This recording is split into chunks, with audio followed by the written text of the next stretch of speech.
भारत माता के एक महान सपूत, भारत की स्वाधीनता के एक प्रखर हस्ताक्षर के रूप में जिन्हें हम सब स्मरण करते हैं, अवध केसरी के रूप में विख्यात राणा बेनी माधव भगत सिंह जी की आज पावन जयंती है। मैं आज के इस पावन अवसर पर उनकी स्मृतियों को नमन करते हुए प्रदेश सरकार की ओर से और उत्तर प्रदेश की जनता जनार्दन की ओर से उन्हें विनम्र श्रद्धांजलि अर्पित करता हूं। मैं इस अवसर पर उनके उन सभी सहयोगियों और सेनापतियों को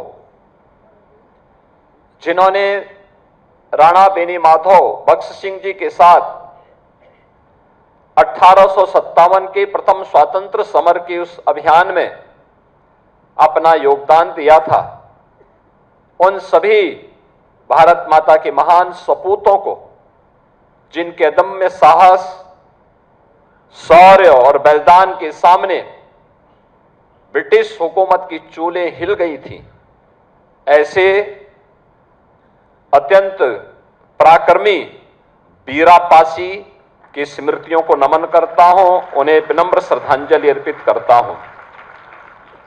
राजा माधव सिंह जी, राजा चंद्रिका भगत सिंह जी, लालचंद स्वर्णकार जी, फतेह बहादुर जी, बसंत सिंह जी, ये सभी वे नाम हैं जिन्होंने राणा बेनी माधव सिंह जी के साथ भारत की आजादी के उस आंदोलन में अपना बलिदान दिया था। आज हम सब आजादी का एहसास कर रहे हैं और उस आजादी के एहसास में हम सब अपने अनुसार अपनी योजनाएं बनाते हैं, अपनी सरकारों का चयन करते हैं। हमें पूरी स्वाधीनता होती है, सरकार भी जनभावनाओं को अनादर नहीं कर सकती। भारत के लोकतंत्र ने इतनी ताकत भारत की जनता जनार्दन को दे रखी है कि वह किसी भी ऐसी सरकार को जो जनभावनाओं का अनादर करे उसे अपदस्थ करने या दोबारा चुनने का अवसर न दे, इस प्रकार की ताकत भारत का लोकतंत्र भारत की जनता को उपलब्ध कराई है।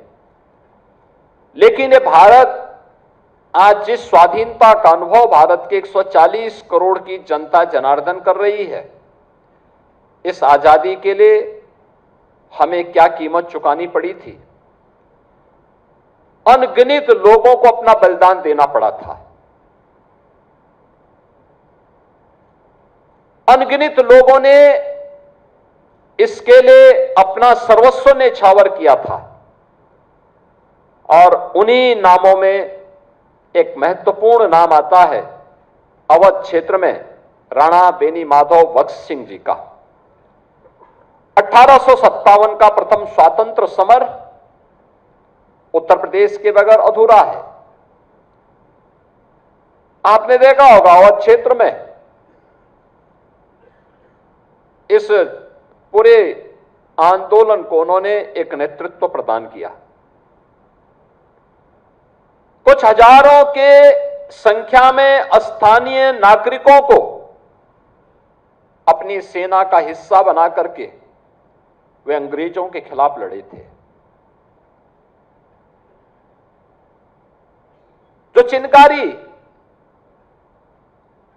बैरकपुर में मंगल पांडे ने चलाई थी, उस चिनगारी को जिसे मेरठ में धन सिंह गुर्जर ने आगे बढ़ाने का काम किया था, जिसे नाना साहेब और त्याता टोपे ने कानपुर के बिठूर से एक नई ज्वाला के रूप में आगे बढ़ाया था और जिस लड़ाई को खूब लड़ी मर्दानी, वो तो झांसी वाली रानी थी। झांसी की रानी लक्ष्मीबाई ने झांसी में जिस लड़ाई को आगे बढ़ाया था, उस लड़ाई का नेतृत्व इस क्षेत्र में कोई कर रहा था तो वह नाम था राणा बेनी माधव बख्श सिंह जी का।